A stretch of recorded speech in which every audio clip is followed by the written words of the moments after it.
Assalamualaikum warahmatullahi wabarakatuh. Innal hamdalillah nahmaduhu wa nasta'inuhu wa nastaghfiruh wa na'udzu billahi min shururi anfusina wa min sayyiati a'malina. May yahdihillahu fala mudilla lahu wa may yudlil fala hadiya lahu. Asyhadu an la ilaha illallah wahdahu la syarika lah wa asyhadu anna Muhammadan abduhu wa rasuluh. Allahumma salli wa sallim wa barik ala nabiyyina Muhammad wa ala alihi wa sahbihi ajma'in. Qala Allah ta'ala fil Qur'anil 'azim. A'udzu billahi minasy syaithanir rajim. Bismillahirrahmanirrahim. Ya ayyuhalladzina amanu taqullaha haqqa tuqatih wa la tamutunna illa wa antum muslimun. Shadaqallahul adzim. Ma'asyiral muslimin, jamaah subuh Masjid Syuhada yang dimuliakan oleh Allah Subhanahu wa taala. Puji syukur mari kita panjatkan kehadirat Allah Subhanahu wa taala atas kemurahannya. Pagi hari ini kita masih diberikan iman sehingga mampu melangkahkan kaki kita di rumah Allah ini untuk bersama-sama melaksanakan sholat jamaah subuh, dilanjutkan dengan taklim. Mudahan kehadiran kita di rumah Allah ini selalu mendapatkan ridho dari Allah Subhanahu wa ta'ala. Salawat dan salam mari kita sampaikan kepada junjungan kita Nabiullah Muhammad sallallahu alaihi wasallam. Beliau adalah manusia pilihan Allah yang diutus menjadi nabi dan rasul yang terakhir, dan siapa yang selalu mentaatinya insyaallah nanti akan dapat syafaatnya di hari kiamat nanti. Bapak Ibu jamaah yang dimuliakan oleh Allah Subhanahu wa taala, kita melanjutkan kajian kita tentang tauhid. Kajian tauhid ini terus terang Bapak Ibu dalam sejarah banyak yang tidak menyukai, bahkan mungkin nanti ada yang memusuhi dengan materi ini. Dan ini terbukti di zaman Nabi kita Muhammad sallallahu alaihi wasallam. Kenapa Nabi itu dibenci oleh orang-orang masyarakat Arab pada waktu itu? Karena beliau mengajarkan tauhid. Tauhid itu artinya mudah sekali Bapak Ibu, mengesahkan Allah, mengajarkan kita Allah itu cuma satu. Kalau di zaman seperti ini memang kita tidak melihat ada orang yang menyembah selain Allah seperti menyembah berhala. Itu tidak kelihatan. Hampir memang sudah tidak ada itu kecuali agama di luar Islam. Tapi ada ajaran-ajaran yang kecil, cuman dampaknya juga sangat besar sekali, mempercayai hal-hal selain dari Allah Subhanahu wa ta'ala. Salah satu contoh saja Bapak Ibu, kalau contoh yang mudah saja di zaman sekarang ini, mohon maaf nih kalau ada jamaah yang memilikinya, itu kan ada yang suka pakai akik, cincin akik. Dia bilang begini, kalau ini kita gosok-gosok ini, wah ini nenek-nenek aja melelet sama saya, apalagi cewek-cewek itu. Kalau masih punya keyakinan seperti itu bentuk syirik kita yang sangat modern sekarang ini. Itu benda Pak, yang benda mati, sekarang benda hidup. Sekarang lagi tren itu di masyarakat itu. Orang berlomba-lomba beli burung perkutut yang bunyinya wow bagaimana gitu. Dan dia punya keyakinan begini, gara-gara burung perkutut ini, wah rezeki saya lancar sekarang, tidak kayak dulu-dulu sebelum punya perkutut.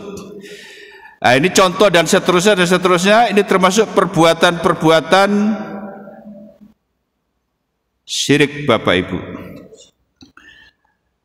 Kemudian yang tidak kalah pentingnya, masih ada orang punya keyakinan kalau kita sudah berislam, sudah bersyahadat, dijamin sampai akhir hayat kita nanti kita tetap menjadi orang Islam. Ini juga keyakinan yang harus kita luruskan. Ternyata di dalam beberapa kitab yang kita kaji, salah satunya adalah kitab Tauhid, ada salah satu perbuatan yang bisa membatalkan dua kalimat syahadat kita ini, Bapak Ibu. Jadi kalau kalimat syahadat itu batal, ya ibaratnya kita sholat, wudunya batal. Nah, kira-kira Bapak Ibu bisa menafsirkan sendiri itu. Oleh karenanya kita harus berhati-hati karena masalah tauhid ini sangat pribadi sekali, Bapak Ibu. Orang lain sulit untuk mendefinisikan orang ini bertauhid benar atau tidak bisa itu, Bapak Ibu, kecuali diri kita sendiri yang tahu itu.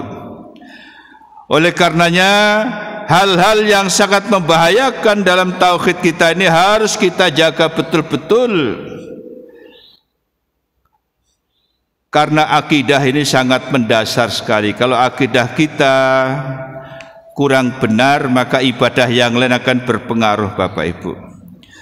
Tapi saya yakin kalau jamaah syuhada ini aman dari perbuatan-perbuatan yang insya Allah kita sampaikan ini.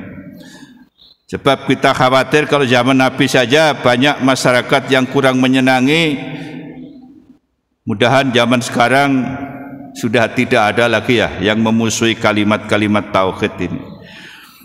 Jadi pada kesempatan ini ada beberapa hal yang bisa membatalkan dua kalimat syahadat kita. Makanya Nabi menekankan pada kita, Bapak Ibu, kenapa setiap kita habis sholat harus beristighfar. Siapa tahu syahadat kita terpengaruh kadang dengan hal-hal yang sepele, kita tidak sadar, Bapak Ibu. Makanya kalau ada orang habis sholat tidak mau istighfar, kata Nabi termasuk orang yang sombong itu.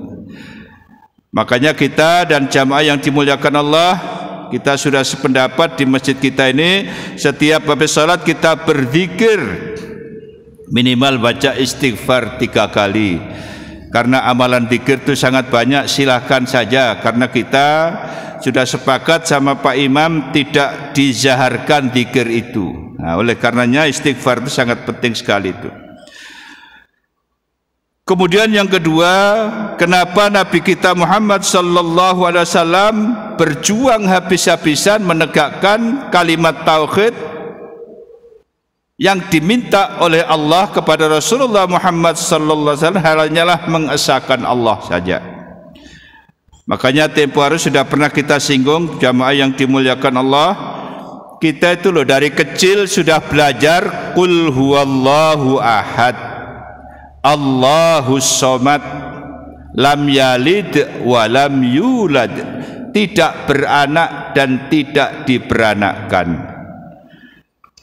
walam yakullahu kufuwan ahad. Kita sudah yakin, kita beriman kepada Al-Quran sudah benar, bacanya sudah benar, terjemahan sudah benar. Kadang prakteknya yang kita sering melenceng dari tafsir yang diajarkan oleh ulama-ulama kita.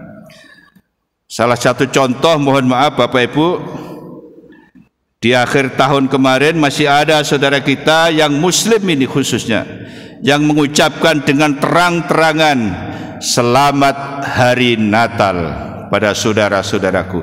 Itu dalam segi kaidah sudah bertentangan dengan apa yang kita baca qul huwallahu ahad.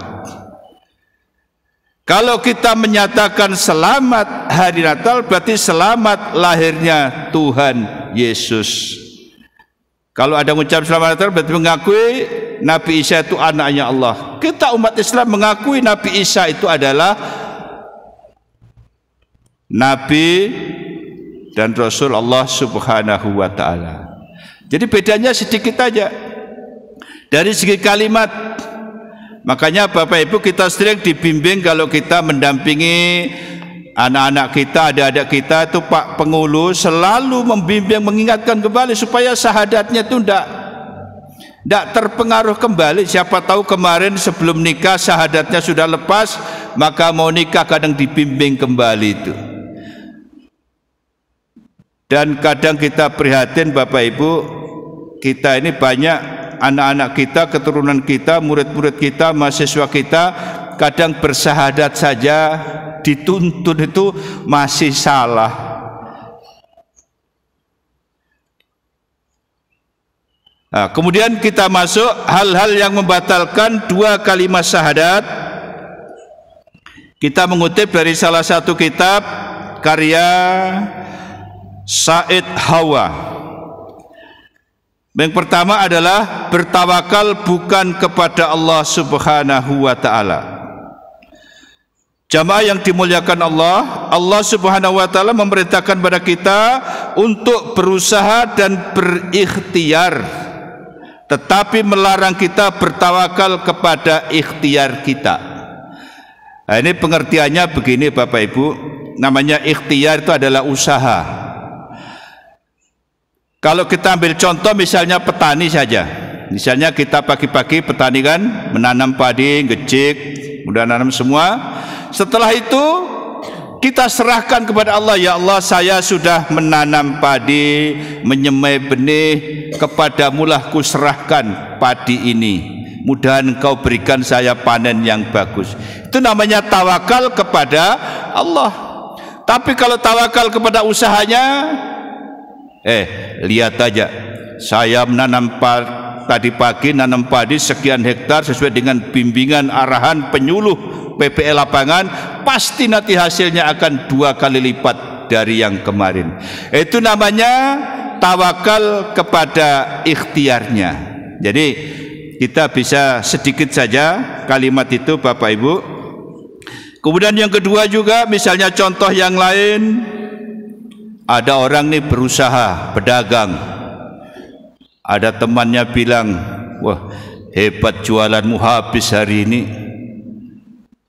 Yang jualan bilang begini, iyalah setengah mati aku jualan mulai pagi ku siapin. Di samping itu ada juga raja-raja dari guru-guru kita itu, makanya laris itu. Kamu sih tidak mau pakai begitu. Nah, ini adalah contoh kalimat orang bertawakal bukan kepada Allah. Tapi kalau orang bertawakal kepada Allah dibilangi, wah hebat jualanmu habis hari ini ya. Iya, karena Allah lagi memberikan rezeki kepada saya hari ini, alhamdulillah. Itu yang benar, namanya tawakal kepada Allah Subhanahu wa ta'ala. Dan contoh yang lain misalnya Bapak Ibu, sekarang ini kan banyak orang-orang kurang kerjaan atau susah lapangan kerja. Ada orang kebetulan sukses nih, orang tuanya ditanya, wah hebatnya anakmu sekarang bisa kerja di sini gajinya sekian. Terus orang tuanya bilang begini, iyalah anakku kan kuliahnya saja sampai S2 di luar negeri lagi, pantaslah dapat pekerjaan seperti itu. Itu kalimat itu benar, tapi itu ikhtiar kepada usaha kita. Tapi kalau ikhtiar kepada Allah, jawabannya harus ganti. Alhamdulillah atas ilmu yang diberikan Allah kepada anak saya sekolahkan ke sini-sini. Alhamdulillah Allah membalasnya, memberikan pekerjaan yang terbaik untuk anak saya. Harus Allah itu nomor 1 duluan Bapak Ibu. Ini masalah yang pertama, tawakal bukan kepada Allah Subhanahu wa ta'ala. Di dalam ayat Al-Quran Allah sebutkan dalam surah Al-Maidah ayat yang ke-23, wa 'alallahi fatawakkalu in kuntum mu'minin.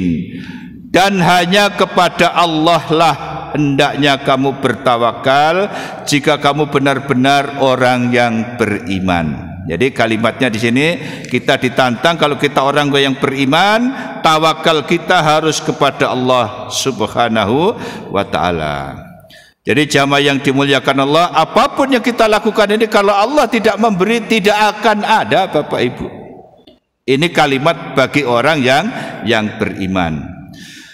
Kemudian yang membatalkan tauhid yang kedua adalah tidak mengakui bahwa semua nikmat lahir maupun batin yang kita miliki ini adalah karunia dari Allah Subhanahu wa taala. Jadi ini contoh-contoh yang sangat sepele Bapak Ibu. Mari kita mendalami kembali bahwa nikmat yang diberikan Allah lahir batin kita ini adalah semata-mata karunia Allah Subhanahu wa taala. Ini kan kadang ada orang ditegur temannya, hebat kamu itu sudah umurnya 70 masih sehat gagah lagi. Kalau dia jawabnya begini, ini tawakalnya bukan kepada Allah. Artinya bukan mensyukuri nikmat itu dari Allah. Misalnya dia bikin, iyalah setiap hari Ahad pagi saya selalu senam sehat, jogging, lari, saya menjaga ini itu kan. Dia lupa sama Allah. Itu namanya tidak mensyukuri nikmat lahir batinnya. Itu adalah pemberian Allah Subhanahu wa taala. Nah, jawaban yang benar sesuai dengan kaidah kita adalah tetap kalau kita dibilang, waduh Bapak ini sehat, bugar, kita tetap jawabnya, alhamdulillah, Allah masih meminjami saya kesehatan. Allah masih meminjami mulut kita bisa ngomong enak, masih bisa meminjami lidah kita bisa merasakan pahit, asin dan seterusnya. Ya, ini contoh kalimat-kalimat yang sepele kadang spontan kita sampaikan, kita nggak sadar itu adalah hal-hal yang bisa membahayakan kalimat tauhid yang ada pada diri kita, atau dengan kata lain bisa membatalkan syahadat kita. Makanya setiap muslim wajib mengakui bahwa semua nikmat yang diperoleh di dunia ini semua adalah karena pemberian Allah Subhanahu wa taala. Allah sebutkan dalam surah Luqman ayat yang ke-20, alam tara annallaha sahhara lakum ma fis samawati wa ma fil ard wa asbagha alaikum ni'amahu dhahiratan wa batinah. Tidaklah kamu perhatikan bahwa sesungguhnya Allah telah menundukkan untukmu kepentinganmu apa yang ada di langit dan apa yang ada di bumi, dan menyempurnakan untukmu nikmatnya lahir dan batin. Al-Quran surah Luqman ayat ke-20. Oleh karena itu dari ayat ini manusia tidak boleh mengklaim bahwa nikmat yang dia peroleh ini hanyalah semata-mata karena usahanya sendiri. Jadi kita kembali kepada kalimat awal tadi, semua nikmat yang kita dapatkan ini adalah dari Allah Subhanahu wa taala dan kita harus mensyukurinya. Karena kalau kita syukuri akan bertambah, kata Allah, la in syakartum la azidannakum wa la in kafartum inna adzabi lasyadid. Saya kira ayat ini sudah sering kita dengar. Kalau kita pandai mensyukuri nikmat yang diberikan Allah, Allah akan selalu menambah kenikmatan itu. Tapi kalau kita mengkufuri, mengingkari, azab Allah sangat pedih itu. Kemudian yang ketiga, jamaah yang dimuliakan Allah, hal yang bisa membatalkan dua kalimat syahadat kita adalah beramal dengan tujuan selain Allah Subhanahu wa taala. Ini juga sulit kelihatan Bapak Ibu. Allah sudah mengingatkan pada kita dalam surah Al-An'am ayat yang ke-162, 163, sering dibaca kalau orang pakai bacaan ini di sholatnya. Kul inna sholati wa nusuki wa mahyaya wa mamati lillahi rabbil alamin la syarikalah. Kata Allah, katakanlah sesungguhnya salatku, ibadahku, hidupku dan matiku hanyalah untuk Allah, Tuhan semesta alam, tidak ada sekutu baginya. Nah, ayat ini tafsirnya sangat banyak sekali, bervariatif Bapak Ibu. Kita mengambil agar syahadat kita tidak lepas dari diri kita ini, kita harus berhati-hati. Kalau yang namanya ibadah itu Bapak Ibu, semua yang kita lakukan tuh, mulai dari ibadah sholat, zakat, puasa, haji, dan yang lain-lain. Kalau dicontohkan dalam kitab-kitab yang kita baca ini contoh nih misalnya sholat, dia sholatnya bagus sekali, pokoknya bagus sesuai dengan syariah lah, sesuai dengan kitab-kitab panduan itu. Cuman masalahnya di hatinya ada penyakit kecil. Nih sholat saya nah yang paling benar, apa yang lain itu tidak benar itu. Itu kalimat dalam hati Bapak Ibu, itu bisa mempengaruhi syahadat kita itu. Berarti sholat kita bukan karena Allah, tapi karena ingin dilihat manusia. Bagaimana yang benar seperti diajarkan, kita beribadah ini murni semata-mata mengharapkan ridho dari Allah Subhanahu wa ta'ala. Kemudian zakat juga begitu. Kalau zakat sesuai dengan kaidah kan kita sudah paham semua, tapi kalau niatnya tadi itu supaya orang tahulah di jamaah syuhada ini saya yang paling banyak bayar zakat, apa yang lain itu pelit betul. Itu kan nggak diucapkan Pak, tapi dalam hati saja. Itu sudah termasuk bentuk ibadah-ibadah yang sangat mengganggu kita. Begitu juga puasa. Kadang dalam hati komentar begini, apa itu baru tengah hari udah loyo puasa itu, coba lihat saya ini kuat, dan seterusnya. Kita tidak boleh begitu Pak. Jangan mendefinisikan orang puasa itu loyo. Justru kadang ada orang puasa itu semangat, bahkan kadang ada yang loyo itu karena tidak puasa, karena sakit, karena banyak pikiran dan sebagainya. Jadi ini contoh, mari semua ibadah yang kita lakukan kita niatkanlah semata-mata karena Allah Subhanahu wa ta'ala. Jangan sampai kita ada yang beribadah niat karena ingin dapat pujian dari manusia. Karena kalau pujian manusia itu sudah jelas kita beribadah ini hanya untuk Allah Subhanahu wa ta'ala. Kita tidak menyekutukan. Tadi kan kalimatnya la syarikalah, kita tidak menyekutukannya. Oleh karenanya jamaah yang dimuliakan Allah, mari kita tingkatkan kembali. Kadang kita ini juga dibisiki oleh iblis Bapak Ibu. Itu hebatnya iblis itu. Kita sholat itu udah bagus-bagus dari awal tuh, Allahu Akbar, enak sudah. Di tengah-tengah dia ada bisikan yang seperti tadi itu, dan seterusnya dan seterusnya.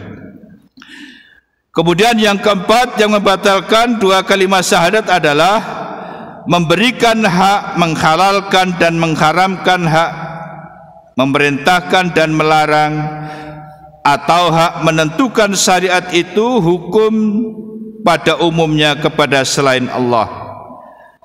Ini maksudnya kalau kita sudah mengetahui hukum itu jelas dalam Al-Quran, kehalalannya dan keharamannya, kita harus jauhi, kita harus ikuti. Kalau itu benar, kalau itu salah harus kita tinggalkan.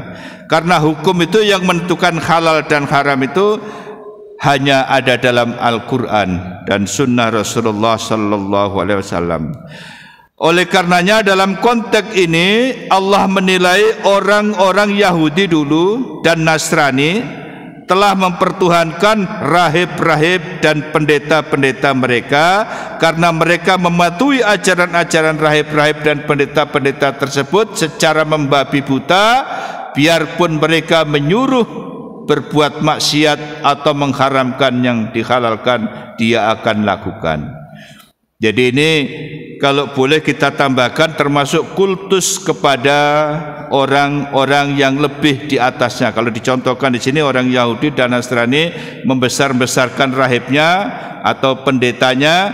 Nah, kalau kita umat Islam membesar-besarkan kiainya, gurunya, karena saking patuhnya harga mati disuruh berbuat maksiat pun dia lakukan. Alasannya apa? Taat kepada guru, taat kepada kiai dan seterusnya dan seterusnya. Oleh karenanya kita dianjurkan kaum muslimin hanya diberi hak menetapkan hukum melalui ijtihad untuk segala sesuatu yang belum ditetapkan dalam Al-Quran maupun Sunnah. Ya, namanya ijtihad itu termasuk kemarin salah satunya Bapak Ibu sampai saat ini belum dicabut, fatwa Majelis Ulama Indonesia beristihad membela saudara kita yang ada di Palestina, hukumnya wajib. Tentunya disesuaikan dengan kondisi dan kemampuan kita. Itu namanya ijtihad Bapak Ibu. Kita tidak membicarakan ijtihad yang lain-lain, kita membicarakan ijtihad yang ada kaitannya dengan nasib saudara kita yang sampai saat ini menurut informasi yang ada di Palestina masih dibantai oleh saudara-saudara kita dari kelompok Yahudi, Bapak Ibu yang dimuliakan oleh Allah Subhanahu wa taala. Oleh karenanya kita kemarin sudah bikin gerakan, tidak ada salahnya juga sekarang bikin gerakan lagi dalam rangka ijtihad meringankan beban saudara-saudara kita ini. Oleh karenanya pada kesempatan yang berbahagia ini kita mengingatkan kembali hal-hal yang bisa membatalkan kalimat tauhid kita. Yang kelima adalah taat secara mutlak kepada selain Allah dan Rasul-Nya. Maka kita diingatkan oleh Rasulullah sallallahu alaihi wasallam, la ta'ata li makhluqin fi maksiatil khaliq. Tidak ada ketaatan kepada makhluk manapun dalam mendurhakai Allah Subhanahu wa taala. Yang terakhir diakhiri dengan ayat surah Asy-Syu'ara ayat 151 152, kata Allah, wala tuti'u amral musrifin alladzina yufsiduna fil ardi wala yuslihun. Dan janganlah kamu mentaati perintah orang-orang yang melewati batas, yang membuat kerusakan di muka bumi dan tidak mengadakan perbaikan-perbaikan. Saya kira ini jelas sudah Bapak Ibu, kita tidak diperintahkan oleh Allah untuk mentaati kepada siapapun di muka bumi ini yang melewati batas. Artinya pemimpin siapapun kalau dia melewati batas, kita tidak ada kewajiban untuk mentaati. Yang nyata-nyata bikin kerusakan di muka bumi dan tidak mengadakan perbaikan-perbaikan. Nah, saya kira penjelasannya kita serahkan sama jamaah.